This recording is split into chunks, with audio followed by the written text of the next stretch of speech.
Hello, my name is Debbie Boone, and I want to welcome you to my podcast, The Bend, where we explore how successful people navigated the path and emerged in a better place when life threw them an unexpected twist. It's inspired by one of my favorite sayings: the bend in the road is not the end of the road unless you fail to make the curve. These conversations will hopefully help you and inspire you to embrace your personal bend and to flourish. I hope you enjoy it, and if you need help with your own personal navigation and you're in veterinary medicine, please feel free to reach out to me at Debbie Boone 2 Manage Vets Consulting. Enjoy the bend and be inspired by our wonderful guest. Welcome.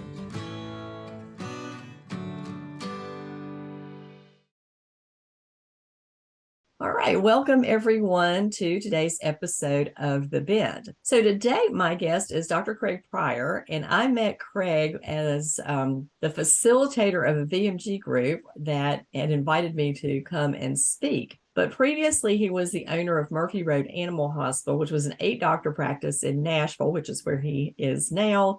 He was the partner in 3 emergency hospitals in Middle Tennessee. And he's been doing this more than a minute, right? Like 39 years. I can relate to that. My first job was in 1985 as a part-time receptionist. But Craig was born in Australia, went to Queensland in Brisbane for his veterinary degree. So our challenge today, Craig, is between my Southern accent and your Australian accent, and making sure everybody can understand what we are talking about today. But thank you very much for coming on this episode of The Bend. Thank you for having me. I appreciate you having me on. And I did bring a translator if we need one. So they're standing by and ready. Sounds good. Sounds good. Well, I'd like to talk a little bit about, how you ended up with an 8-doctor practice, because I have managed practice that grew like that. And quite honestly, sometimes it's a roller coaster ride of hanging on for your life at some point in time. But tell me a little bit about, how you started in practice and what got you to the United States, I guess. Well, what got me to the United States was a girl. So I took a year off when we're allowed to take gap years when we're at university. I took a gap year because I just got really burned out. And I figured that better to take a gap year than probably fail, because I wasn't really caring much about anything. So I took a year off, wanted to travel. I applied for a job, and I was one of 24 people chosen to represent Australia at the 1982 World's Fair in Knoxville, Tennessee. So spent 6 months representing Australia there, 6 months traveling, met a girl while I was in Knoxville. We started going out together. We started a long distance relationship. So consider this: no cell phones, no internet. We had the means to communicate was you could make a $6 a minute landline phone call. You could write a letter that took 10 to 14 days one way, or you could buy a really expensive airplane ticket to fly across the world. And we did that for 2 years. Oh my gosh. Then we got married, and I graduated and moved over here. Went through the ECFG program in its infancy, which was an absolute nightmare. The first thing that they wanted me to do was take English speaking lessons for 6 months and sit for an English speaking exam, because they were not aware that in Australia we speak English.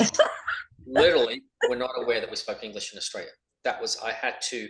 That's insane. Yes, it was. I got some rules changed in the program to help people after me. So anyway, long story short, I finally got my license to practice over here, and all's good. And I joined a practice as an associate. And after a couple of years, I was offered a partnership. It was a junior partnership, and I would say that my partner and I were very, very, very well aligned on how to practice veterinary medicine.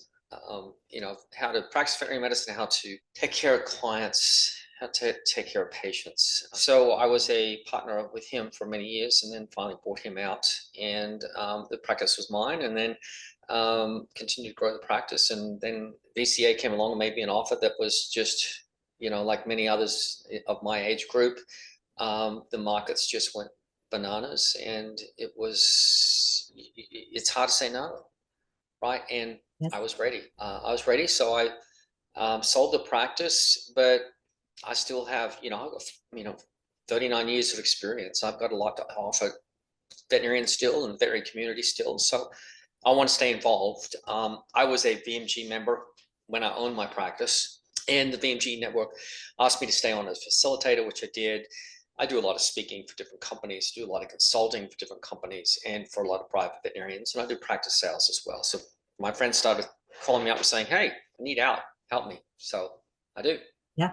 That practice transition, I think that is that really is challenging. I have a couple of practices that I work with, and we talk about that. We talk about what is your strategy for exit? And one of the guys is kind of young, and he went, I was a little offended when you said, how am I going to exit myself out? But then I started thinking about it, and I went, well, I've always told young practitioners when I help them with startups that it is important to start planning your exit the day you unlock the doors and open your own hospital, because it is a strategic plan, and that has to do with how you manage the bookkeeping. And I'm sure that if you are helping people sell their practice, if you are looking in their books, you are seeing probably what I see is that it's horrendous bookkeeping. And the garbage that goes in is almost has to be sorted and cleaned up before a sale can be made, because there's no data that will prove how much the value of the practice is worth until you get the books cleaned up. If you don't, you're not going to get the value that the practice is No, worth, because no. and what I tell veterinarians is, you know, they hide all kinds of stuff in their books, right? It's like it's just The creative accounting. It's yes, human nature. I don't care what you've hidden in there. Just be able to show me where it is. I need to be able to point to it, you know, exactly. Yes, because every cent, every dollar you find, is worth 10x. exactly. And it's the difference between being able to retire with a mediocre lifestyle or retire well. Right, right. Well, I think sometimes that practices think that they're being sly by hiding things like, personal income, um, or personal, like their cell phone or their housekeeper or those things. Well, that's okay. We can pull those out when you're starting to look at normalizing. But the problem is in this market, when we've seen practice sales at 25 times EBITDA. So every dollar that you can't put down to the profit line is really $25. Mhm. And that 38 cents that you're saving by not paying taxes on it is inconsequential compared to the $25 that you might get when you get ready to sell it. And so it's just a And a lot of vets, say to you, well, I'm not ready to sell today. right. That's fine. You don't have to. No one's asking you to, but life happens, or death happens, or divorce happens. Yes. And something hits you out of left field, and you have no choice. Well, then it's you need to think about that on day one when you open your business up. Mm-hmm. I've had my own personal experiences in managing a practice. And of course, I grew up in a family business and I grew up surrounded by business, which is not, always common in veterinary medicine. But I can remember my practice owner only had his name on his personal checking account. And that there was a reason for that. His wife, he didn't want her spending the money, right? He was controlling. I said, but if you die, none of us can get paid because I'm a signature on the business. I said, but your wife can't even write a check, for your funeral. So you've really got to straighten this out. And, he was reluctant, but he did it. But these are things that you have to think about if you're not here, if you're not able, if you're, disabled, then somebody's got to step in there and somebody's got to know what's going on and how to fix that. And how to move forward. What would be the strategic plan with your business if you became disabled? And those are things that people need to think about, but nobody likes to think. It's like writing a will, right? Yeah, well, I actually, yes. So, for those of you out there without wills, get one today, Yes. right? My wife's cousin just unexpectedly died a month ago. Well, actually 2 months ago. and he was taking care of his elderly mother. He left no will. Hmm. And now, the family asked me to help them out. I had to step in. For the last 2 months, I've been doing forensic accounting and, playing Where's Waldo, trying to find all the assets that were hidden everywhere so that we could then get the elderly mother into assisted living to have her taken care of. Oh my gosh. And I succeeded, but it makes it, instead of a 2 month process, it would have been a 1 week process if there'd been a will. Right, exactly, exactly. And I'm a cancer survivor, and so when I was 46, I was diagnosed with cancer, and I got a will, and I've had a will ever since. And so I think these are important things to do. Even people say, "Well, I don't have anything." Yeah, you do, and you do, especially if you are a business owner or you are a partner in a business. There needs to be a strategic plan for what happens if you no longer exist, or the other And thing. and translate that to the practice and the value of the practice. I made myself redundant. Mhm. So, so many veterinarians that own practices, that's where you get your self-worth from, is that I'm a practice owner. This is my practice. I built this baby. That's great. Congratulations. I'm all for that. But, you know, if you are the whole personality of that practice, you can't leave. Right. If you sell, you have to stay on 3 years minimum, some of them even longer, because they then have to find a way to replace you Mhm. and replace the personality that's there. I made sure with all my doctors that my doctors were on buddy systems. And my, doctors said, well, these are my clients. No, they're not. They're the practice's clients. But you need to remember, you don't work 7 days a week. You're not here 24 hours a day. If you want to have a weekend off, if you want to have vacation, someone else has to feel, your client has to feel comfortable with another doctor. Right. So you're going to have a buddy system, and you're going to make sure that every time you got a complicated case, that your buddy has stepped into the exam room and said hi to that client and said to them, I know that Dr. Jones is your primary vet, but she's off tomorrow. I'm here to answer any of your questions. Yes. And, Yes. and so that's important. But also, if you are the owner of the main personality, make yourself redundant. Right. Exactly. Well, Otherwise, I, last thing I ever want to do is die in an exam room, right? I don't want to be 93 years of age and in the exam room and keel over. Oh, shoot me, right? oh no. Well, in my first practice owner, I managed the hospital for 19 years, and the last 6 months before he retired, he didn't even work there. He established a residency in Florida so that when he sold his practice to one of our associates, he didn't have to pay income tax on the sale profit because he moved to Florida. So Yep. these are strategic plans. But you're right. The One of the things, especially we're thinking about like new doctors who are coming in, I've often questioned the reasonableness of new doctors coming in when owners won't let them do anything, and they don't take them into those exam rooms and give their blessing to this new doctor with the existing clients. Because when you do that, that's one of the things we always did, was introduce those new doctors. The existing doctors would come in and say, hey, I want you to meet this new doctor. They're great. If I'm not here, this is who's going to take care of your animal. And it's not just the random event that they have to find out that there's somebody else taking care of their pet. This is a planned strategy that they know everybody in the practice and they're comfortable with everybody and the team, because it is not just about the doctor. It is about the entire team giving great service and creating and bonding the clients to the practice. We need to be that team focused, client focused group, rather than the veterinary centric focused that we have in a lot of practices. And granted, in today's hiring, there's practices who would love to have more than one doctor, but they can't find another one. Some of the rural practices. Are you seeing some of that in your work? Yeah. So, I'm out on the road a lot, and every time I do a meeting, I always ask, who's fully staffed? The interesting thing is this year, there'll be, 50, 100 people in the room, and you may get one or two hands go up. I'm starting to see more hands go up. I'm seeing it. And I see that I think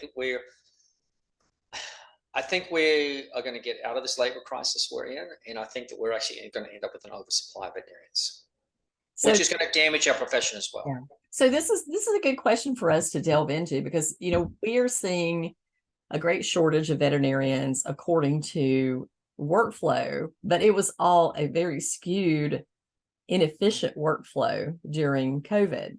And granted, a lot of people went to do telehealth, and a lot of people went to do multitudes of other things, relief work and things like that. And some just plain left the profession. But I feel like there are, like you said, I think we've been to the valley and we're starting to work our way back up the mountain again to where we can see and breathe again. But I also see that the demand from the public is diminishing some too. We're seeing that in some of the data that I went to a friend's practice yesterday, and they're one of the busier practices in Nashville area. And I said, seems quiet. And she said, yeah. She said, we only have 2 appointments on the books today. Wow. And I was like, whoa, right there's a first for you. It's starting to change. But and the workflow, it's all around workflow. I mean, I truly don't think we really haven't had a shortage of veterinarians. We haven't had a shortage of staff. We've had an inability to work efficiently, which has really driven that. So the solution will always be, well, hire more people. And when you're getting, when you look at it, and I actually pulled out some data that I had, because I used to track everything in my practice, and they say that we've got about 3-to-1 ratio of paraprofessionals to professionals, and or less than that actually right now. I used to run about 4.7, Mm-hmm. and it just, I didn't need as many you don't need as many veterinarians when you've got Yeah. a very efficient staff around those veterinarians. No. And so, do we need as many veterinarians as they're saying we do? I mean, look at that AVMA study said we need, we'll be 15,000 short by 2030, and Mars actually says we'll be 50,000 short by 2030. I disagree with that. I think that I think we're going to have an oversupply, because we're going to go from 33 vet hospitals, 33 vet schools up to 45 vet schools, and they're doubling enrollment in most of them. It's going to create an oversupply of veterinarians. Mm-hmm.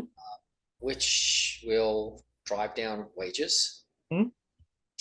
which, we'll see student loans then go up again, because, It's always a seesaw. I of yes. course, you and I we have been through the 2008 2009 Great Recession in working in practice, and it did slow down. And at that point, AVMA was saying we have too many veterinarians.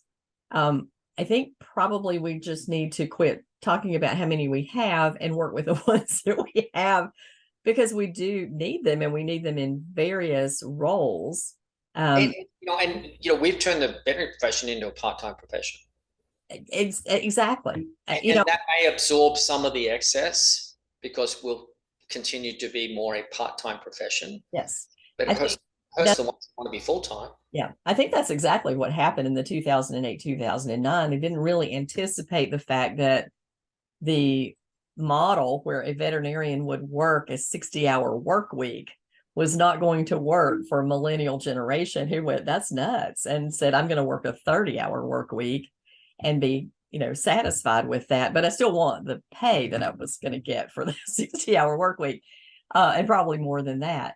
But it takes twice as many bodies to do it that way. And we have to understand, and especially with the majority of women that we have, there's always somebody out, right? Pregnant. We always have to anticipate and plan for maternity leaves. And we probably should be planning for longer maternity leaves than what we do, because it would be better for our staff. But, we are very feminine profession. In fact, I had 2 male veterinarians apply for a job I'm trying to help one of my clinics with, and I was like, "Oh my gosh, I'm so shocked that I have 2 guys that have applied." I mean, people react negatively to this statement, but it's true.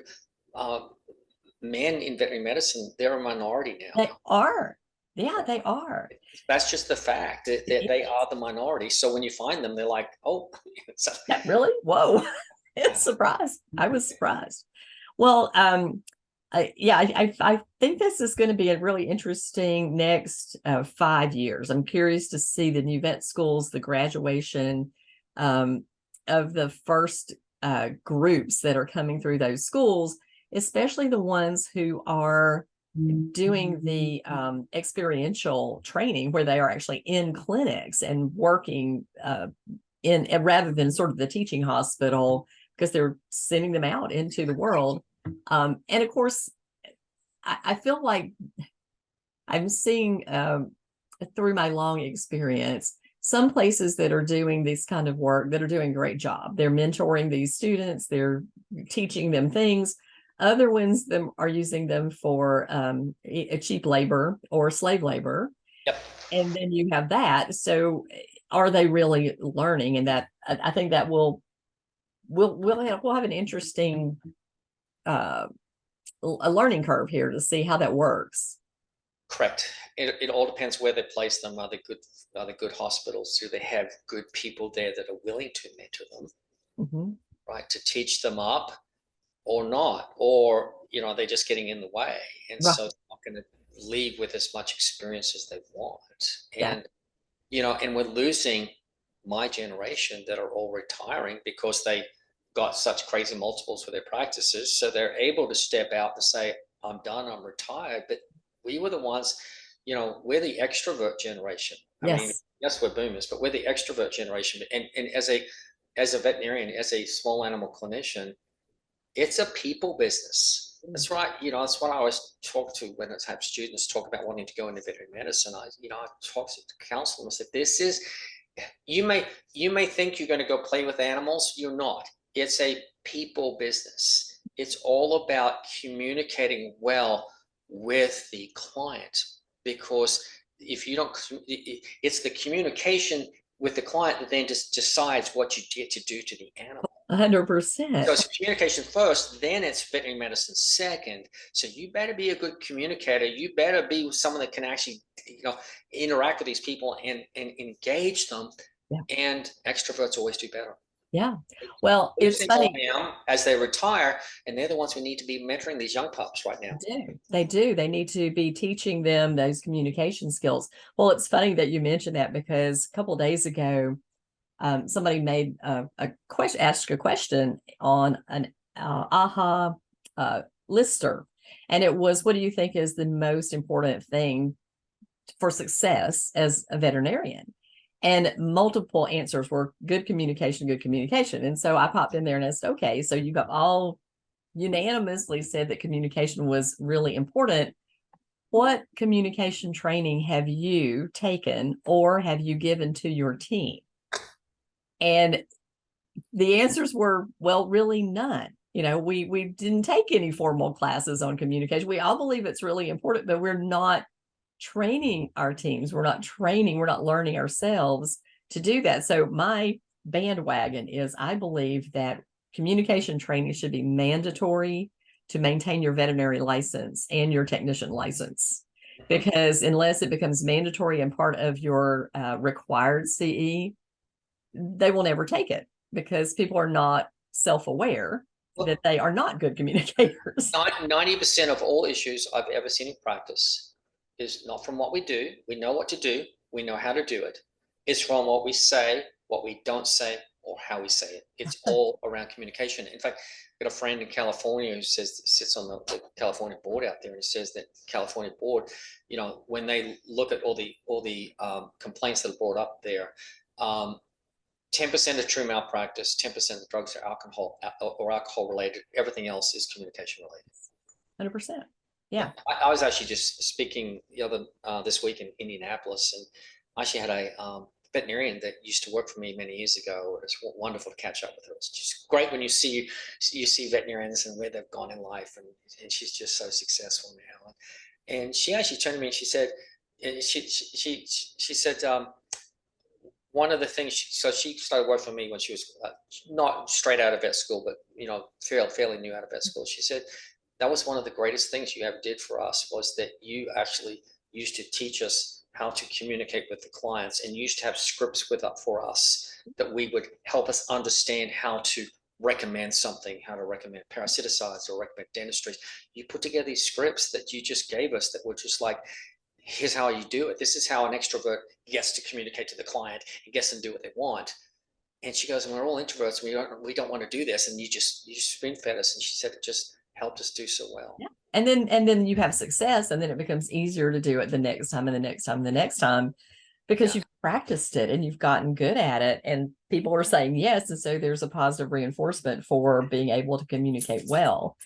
It's funny, if you talk to veterinarians about sales skills, they will faint and fall over.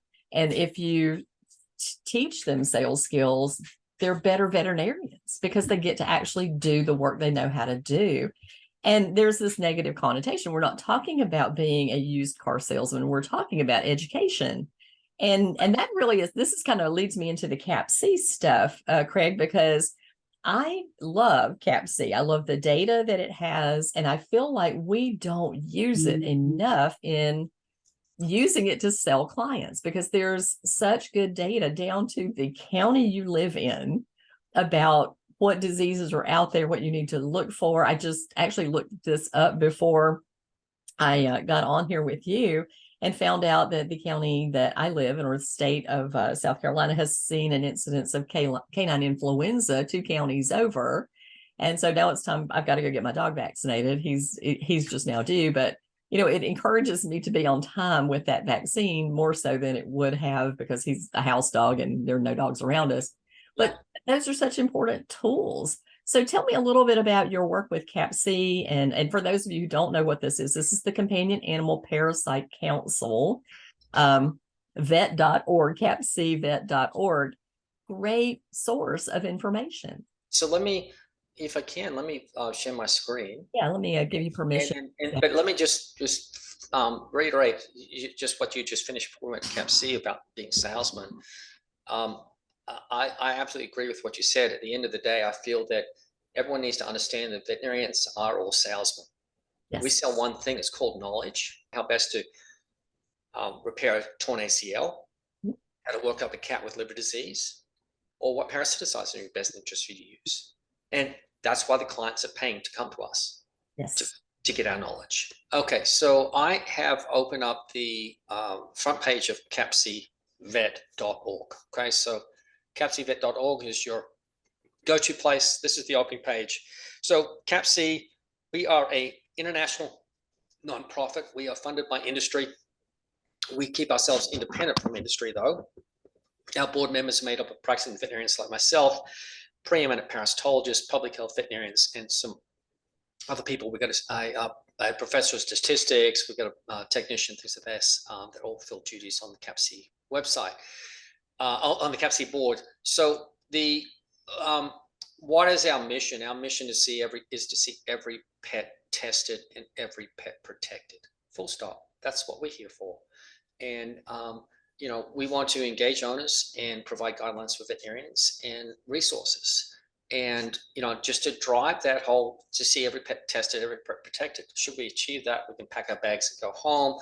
I don't think we ever will get to that point, but we're going to strive to do that every day that we're in existence. So, and what's our engagement strategy? Is that parasites are dynamic and ever changing, because we know that they are, and they're on the move. So, what I'll show you firstly on the front page here, that you can see my cursor. I'm on guidelines. Here's our guidelines. We have all the common parasites of dogs and cats and the less common parasites of dogs and cats. They're all listed alphabetically by common name and scientific name. So everything you need there. So these guidelines are written by parasitologists. They're reviewed, the guidelines are reviewed by a board of parasitologists. And once they're approved, then we publish them, and then we update them on an ongoing and regular basis. So if I go here and I'll say, let's go down to ehrlichiosis, and it's ehrlichiosis and anaplasma together, we've then got this whole guidelines written by the parasitologists, and we update them on an ongoing, regular basis.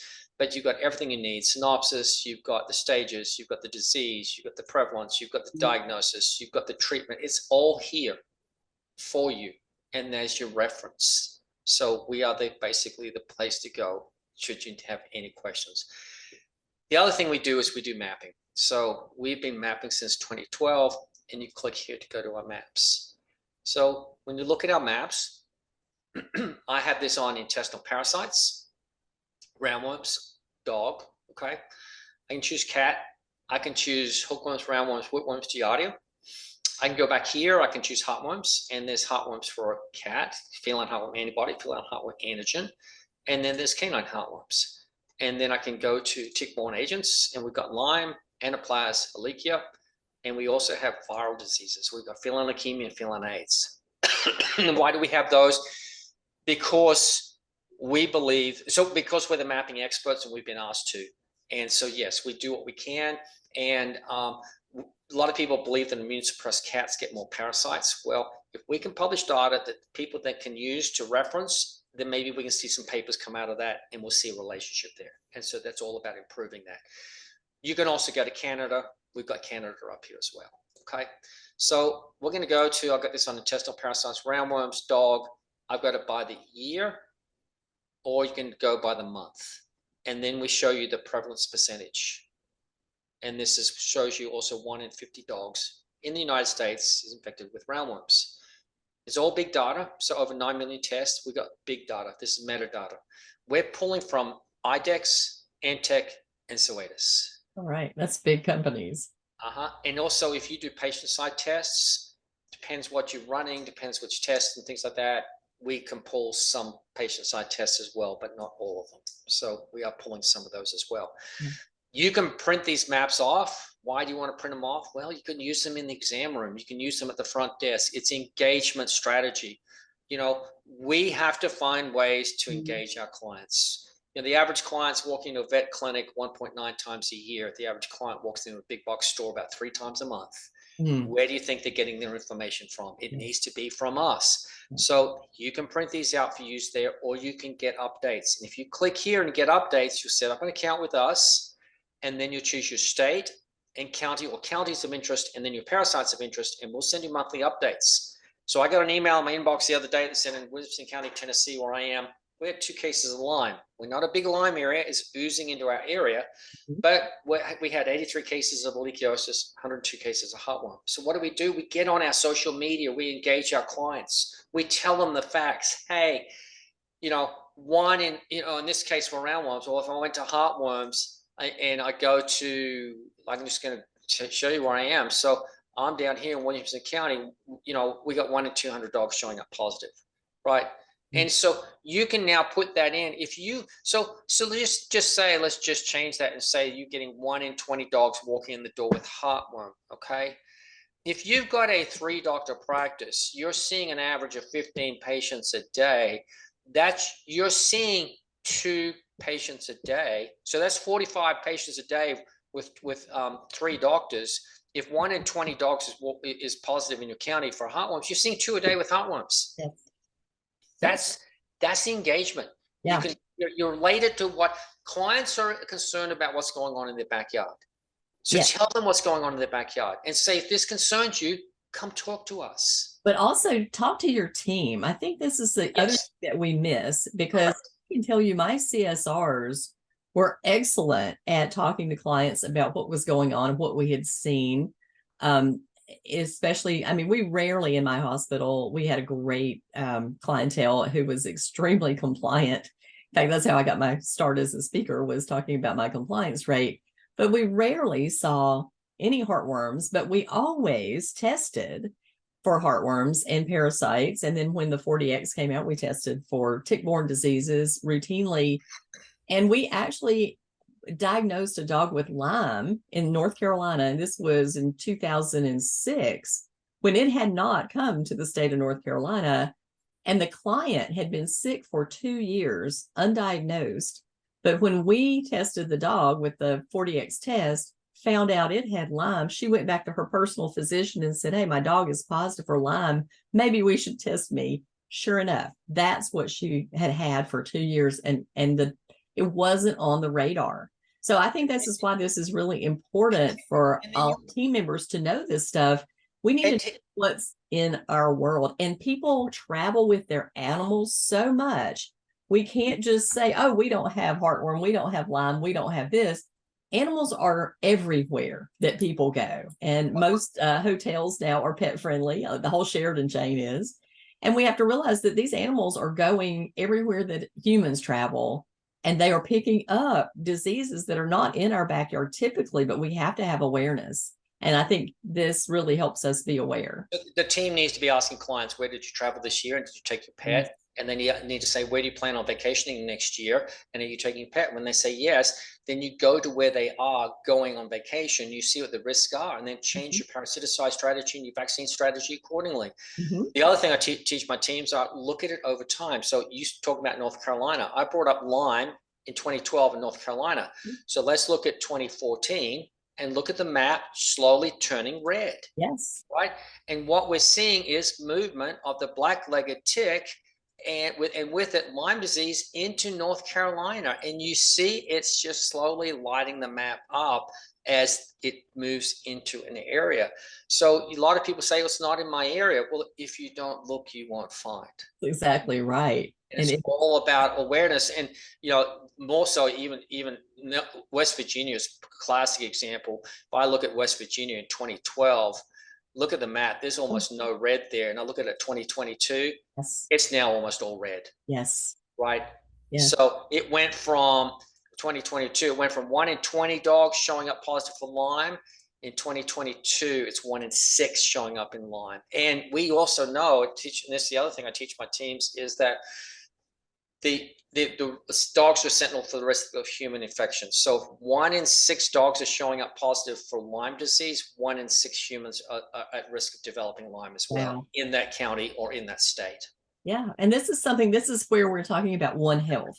And I think this is where it's so important that there's a collaboration between veterinary medicine and human health, because I can tell you there has been a lot of incidents where our veterinarians were aware of these diseases, and people have parasitic infections and things like that, that the human physicians, it's never on their radar. And you need to make them aware, especially if you are a worker in the animal health industry and you have some mystery illness that your physician cannot figure out.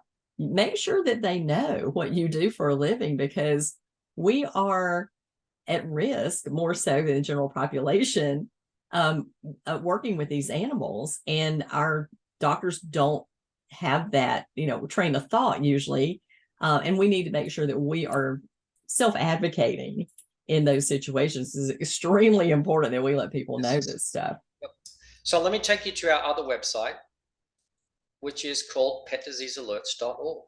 Okay, so this is where we forecast. So on this website, we've got a couple of things. One is we have alerts, we have forecast, and we have a fleet forecast. So I'm going to show you the alert maps first. Okay, so this is just a rolling 30 days. This is the last 30 days. This is where the cases of influenza have been in the United States. And I can get it down to the county level. So Hamilton County in Tennessee, or go back to you go to North Carolina, it shows you Wake County, Moore County. There's been cases of canine influenza.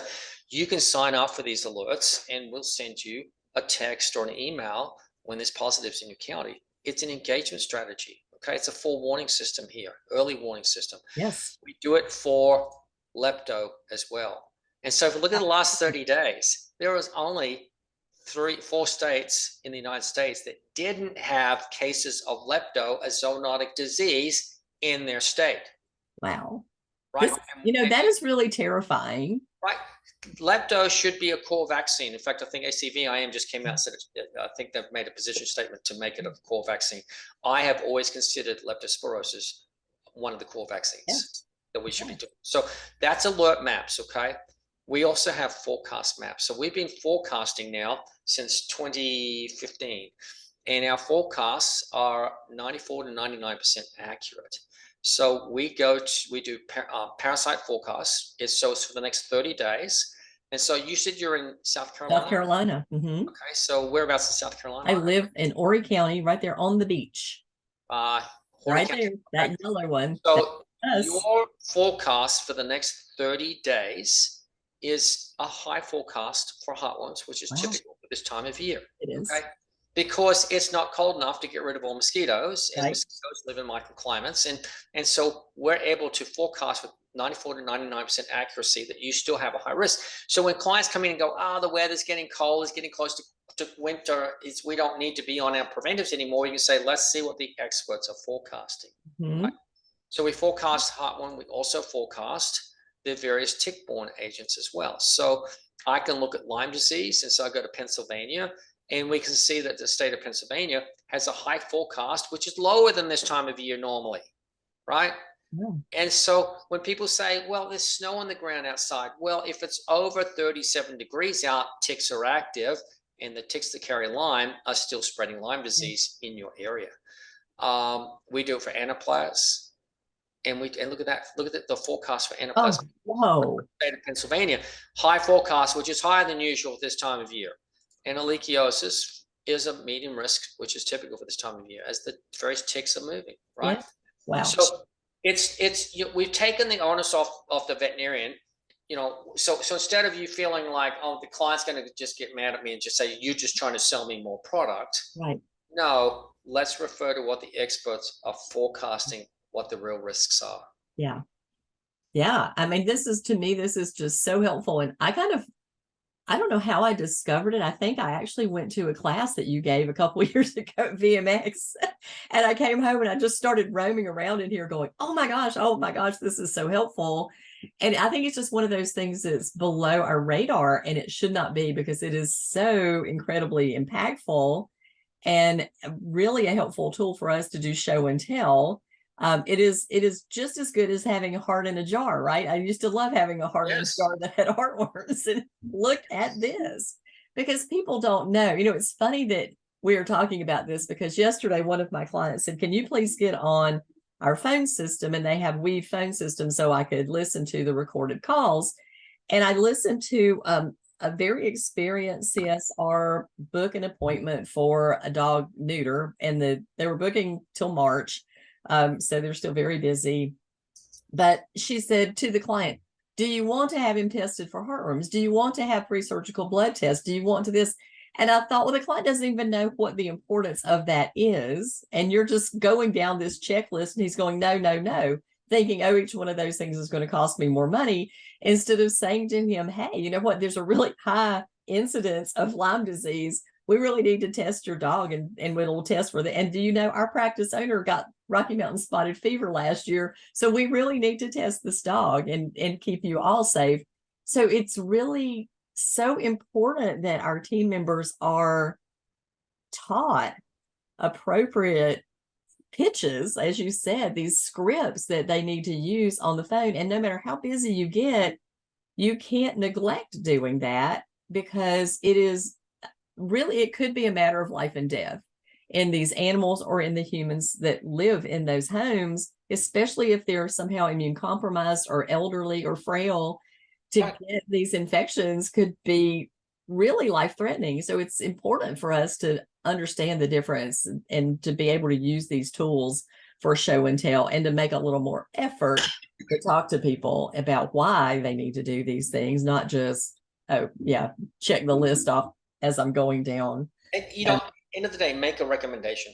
Yes. Your pet needs this. Yes. And I also using leading questions. Mm-hmm. And one of the ones I taught my staff to always use was ask the client, what's your tolerance to fleas and ticks? And the answer is always none. I hate them. Well, then we recommend put in whatever product you want. Yeah. We recommend you use this. You won't have fleas and ticks. That's a great question. What's your tolerance to fleas and ticks? Because nobody wants those. And I've practiced long enough and talked to clients long enough to know, from the days before we had monthly preventatives or the ease of 3-month preventatives that we have now, and people absolutely do not want fleas and ticks in their house. And we have a way to make that not happen. And so that's the question. The other good question is when people ask, is your cat an indoor cat? And they go, yes. The question really should be, how much time does your cat spend outside of the 4 walls of your house? Correct.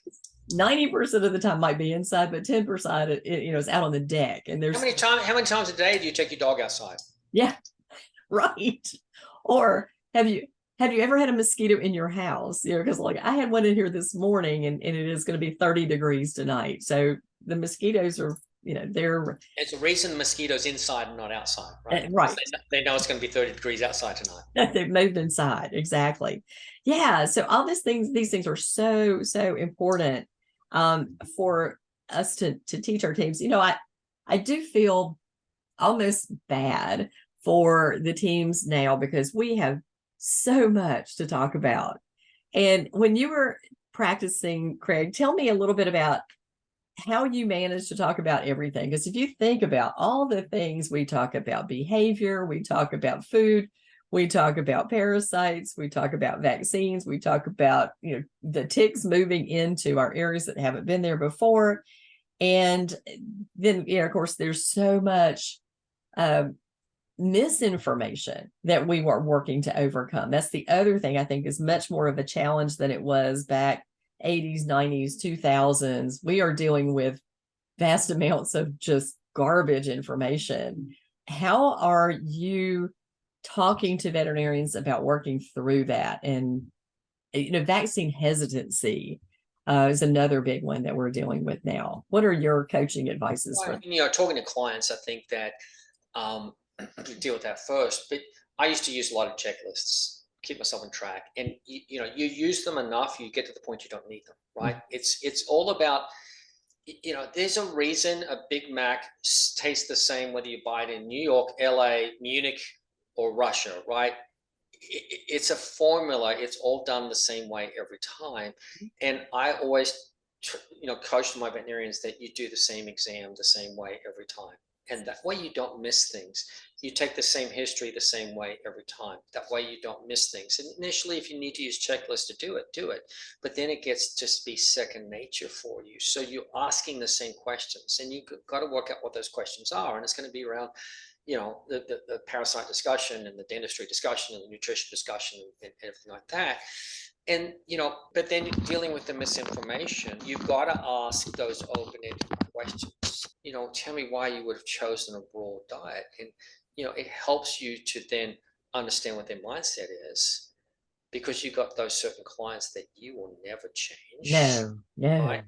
But you've got the ones that have got the misinformation that you can just gently sort of say, well, I've got some studies here that are actually peer-reviewed controlled, peer-reviewed studies that actually will explain this better for you. That if you'd like me to share it with you, what your understanding of it is actually some misinformation I'd like to correct for you. Yes. If you're open to it, and you can swing them around. Yeah, it's always how you say things. Do it gently in a nice way. I never diminish the value of Google, because who doesn't use Google? Right? You have to acknowledge it, you have to accept it, but you have to direct them. Yes, because there's really valid information there. Yeah. And I tell a story all the time that my mother was diagnosed with something called polymyalgia rheumatica. And we had gone to a couple of rheumatologists, and she was misdiagnosed, but I had found it because it has a very distinct symptom, which is this: you get redness on your scalp. Well, her hairdresser kept telling me she had these red splotches, and I started to look at the College of Orthopedic Surgeons information on the website and on Google, and found this very distinct information piece that says this is what I really think it is. And of course I take it to the doctor. I go, I know you hate it, because we hate it too in vet med, but I think you need to look at this. And of course he immediately discounted it, and it was another rheumatologist who found it and said, yeah, you were right. So I kind of look at it like this way: our clients have 1 or 2 pets to research, and we have 4,000. And so don't discount their research, and appreciate the fact that they want to learn. And I think Marion von der Linde used to have that best line. She said, I'm so glad you want to learn. Let me show you some more things, some maybe more valid things, some more peer-reviewed things, because learning is what these people are trying to do. They want to be good pet parents, and we should not get, our backs all in uproar because they question. Right, exactly. And along those type of lines too, is the other things I always teach my teams is, Celebrate the negative. I hear vets tell me all the time, well, we run the vector-borne disease test or the intestinal parasite screen, and we just tell the client that if you don't hear from us, it's negative. I'm sorry, they just paid money for that test. They deserve an answer, right? Yes. They deserve a text, an email, at least as a minimum. But I tell them, and you don't have to do it. Your text will do it. Your assistants will do it. But celebrate the negative. Well done. Your vector-borne disease test was all negative. Continue using those preventives because that's why it's negative. That's right. Keep doing what you're doing. Don't devalue your preventives that are protecting these pets, and we devalue them every day. And along those lines, I get tired of people telling me, hearing veterinary staff and veterinarians talk about asking clients, do you have enough heartworm preventive?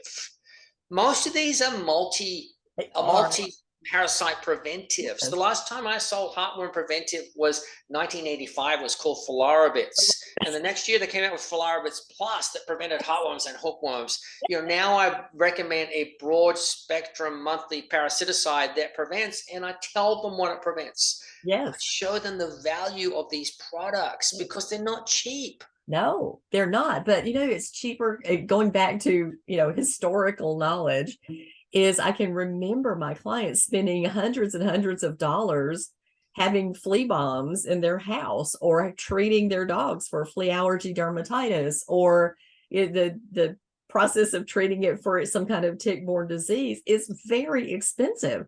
So it's just preventative care, and having clients understand they don't want their animals to suffer, and we can stop any suffering. This is a great way to stop suffering and to keep your house clean with no bugs. Everybody hates bugs in their house. And to keep your pets healthier and your family healthier too. It's the other thing. One of my favorite show and tell pictures, and I actually think I put it in my book, is the ocular larval migrans picture from the CDC of this child's eye, when you can see that little parasite in the iris of the eye. That is very impactful because people don't know that people can get these diseases. And sometimes we don't teach enough. And then I go, we don't have time a lot of times to do all the teaching, but there are tools in place. We can share information. We have things that you guys have created here at CAPC. And you've got a wonderful staff. You just train them well and turn them loose. Because I tell you what, in a lot of clinics, the staff have a closer relationship to the client than the veterinarian does. 100%. And we don't leverage our staff. Yes. And the staff are yearning for knowledge, and they're yearning to help these clients. Yes. Yes. We just have to get out of their way and let them. Mm-hmm. I used to teach the Patterson communication class, and I said to the veterinarians attended, let me tell you that your receptionist can shoot you in the foot in a heartbeat with a client, because they can change your recommendation for some kind of special shampoo to say, well, it's cheaper at PetSmart. You can just go down there and get it. And as someone who sits in the lobby, or I have heard that said.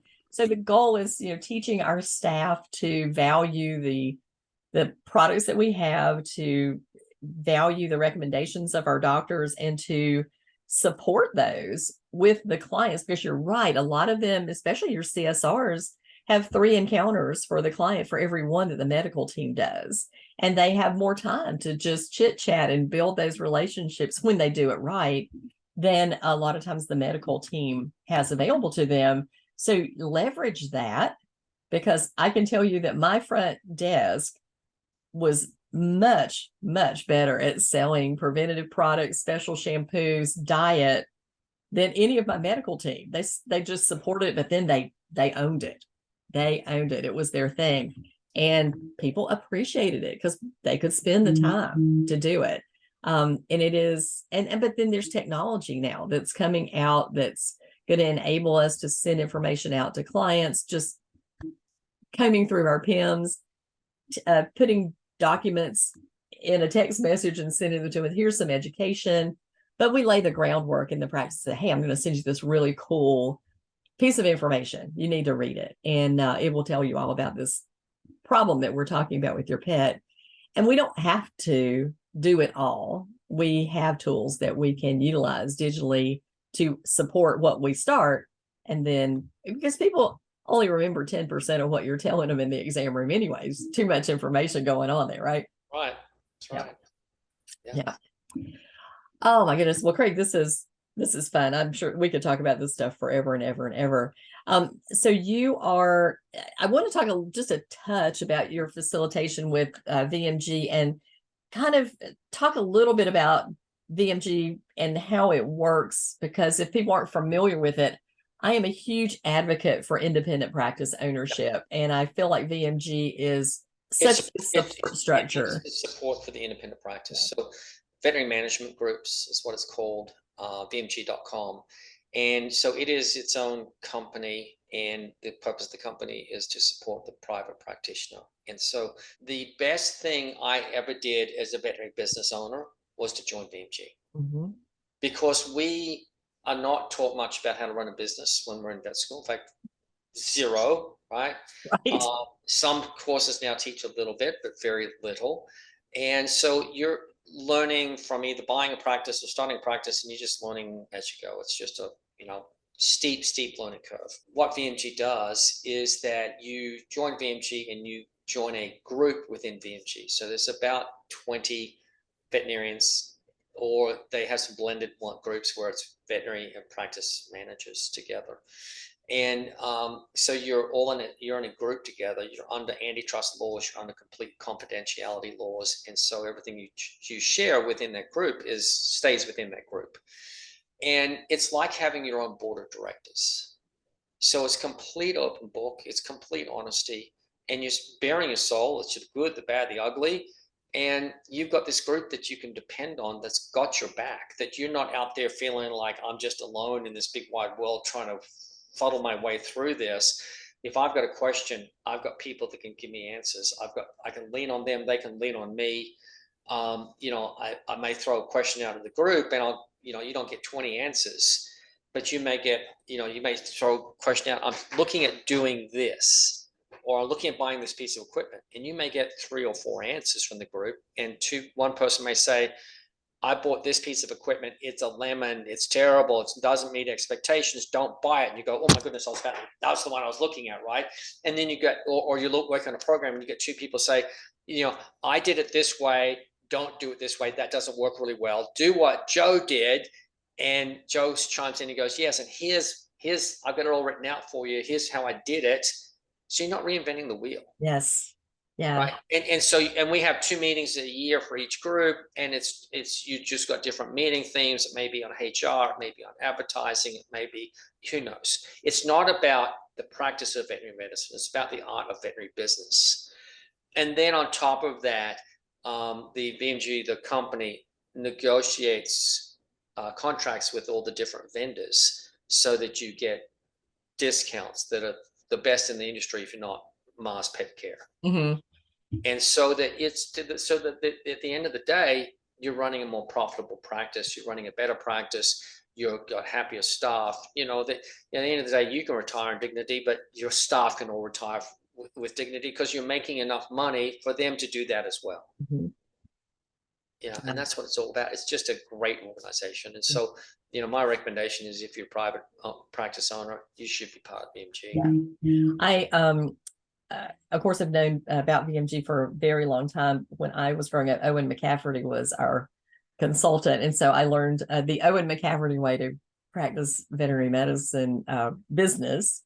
But the other point I think I want to make with the VMG stuff is it's not people who are like all in your local town. These are people from all different areas, so that these are not your competitors. You're under antitrust laws, so you can't be closer to, I think, than about you can't have a practice in your same BNG closer than 25 miles from you. There you go. So it's outside of your business, immediate outside business. of your business. Because most veterinary business, unless you're a large animal, is about a 5-mile radius, is about as far as your clients are willing to travel to come to a veterinary practice. And of course, some of the rural practices are 100 miles. I've done some work in Colorado, and there's like, that's their call radius is 100 miles. Like, whoa, I was thinking like 30 for North Carolina vets, but it's a long way out there to get to almost nowhere. But so I want to encourage people, if you have questions about VMG, about CAPC, we're going to, put Craig's information here. And I'm certainly willing to answer anything that I can from my standpoint of communication training. And I just encourage you guys to use these tools, CAPC, VMG, if you're an independent practice owner. I think one of the challenges that independents now have that they have not had in the past is there are so many corporate groups who are negotiating large quantity inventory deals that you cannot do alone. And having the power to negotiate large quantities within the group is incredibly important because, pennies make a difference these days.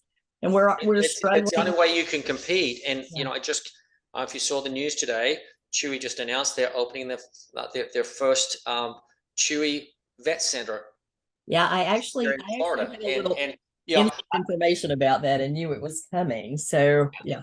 And so, I've been saying it for a while. It's just a matter of time before Chewy starts opening vet clinics. And sure enough, here they are. Yeah. And we have to understand that Chewy lost about $58 million last year. So they are backed by so much private equity money. They are not having to make a profit yet. And they are not making a profit at this point in time, looking at their. It's all about grabbing market share. It is. That they're following an Amazon model, which says, let's don't make money. Let's just grab the audience. And then once we have the audience, then we will start to be more profitable. And that's where they're going with this stuff. So I feel like we need to look at, there's an independent practitioners association that I encourage practitioners to join. Obviously VMG has a buying group and the support that hospital owners need to flourish in this profession. As someone who has been in a long time, Craig, tell me what you see are one of our biggest problems in veterinary medicine is at this moment. Leadership or lack thereof. Mm-hmm. And it's we're starting to see veterinarians moving out of the not wanting to work for the corporates anymore, wanting to move back into small animal into the private practices because there's better leadership there. Yep. But it's the lack of leadership that's creating so many crises, I think. Yeah. I agree. I think looking at the problems that everybody is talking about toxicity, burnout, compassion fatigue, all those things, going back to what we started with, it's a communication problem.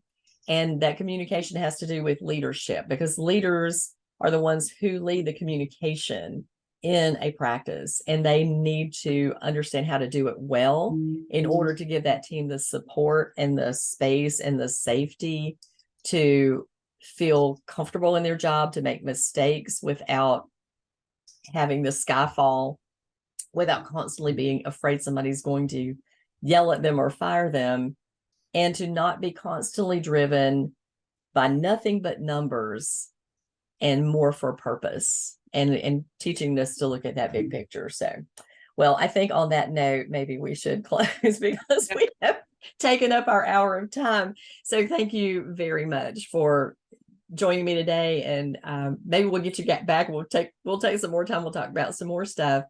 But for the audience, Craig's information will be in show notes. We're both here to help. We're all in for the independent practitioner. And I thank you again very much for visiting with us today on The Bend. My pleasure. Thanks, Debbie. Thank you. Cheers.